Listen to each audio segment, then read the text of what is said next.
29ஆம் சங்கீதம். தாவீதின் சங்கீதம். பலவான்களின் புத்திரரே, கர்த்தருக்கு மகிமையும் வல்லமையும் செலுத்துங்கள். கர்த்தருக்கே அதை செலுத்துங்கள்.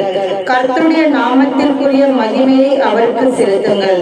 பரிசுத்த அலங்காரத்துடனே கர்த்தரை தொழுது கொள்ளுங்கள். கர்த்தருடைய சத்தம் தண்ணீர்களின் மேல் துணிக்கிறது. மகிமையுள்ள தேவன் முழங்குகிறார். கர்த்தர் திரளான தண்ணீர்களின் மேல் இருக்கிறார். கர்த்தருடைய சத்தம் வல்லமை உள்ளது. கர்த்தருடைய சத்தம் மகத்துவம் உள்ளது. கர்த்தருடைய சத்தம் கேதுரு மரங்களை முறிக்கிறது.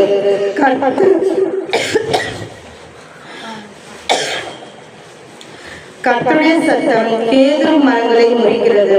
கர்த்தர் லீபனோனின் கேதுரு மரங்களை முறிக்கிறார். அவைகளை கன்றுக்குட்டிகளைப் போலவும் லீபனோனையும் சீரியோனையும் காண்டா மிருக குட்டிகளைப் போலவும் துள்ள பண்ணுகிறார்.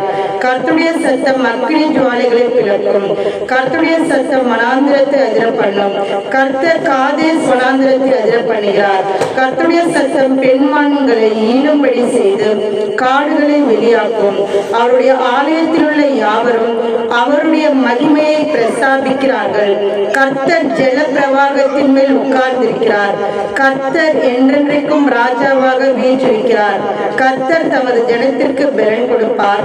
கர்த்தர் தமது ஜனத்திற்கு சமாதானம் அருளி அவர்களை ஆசீர்வதிப்பார். ஆமென்.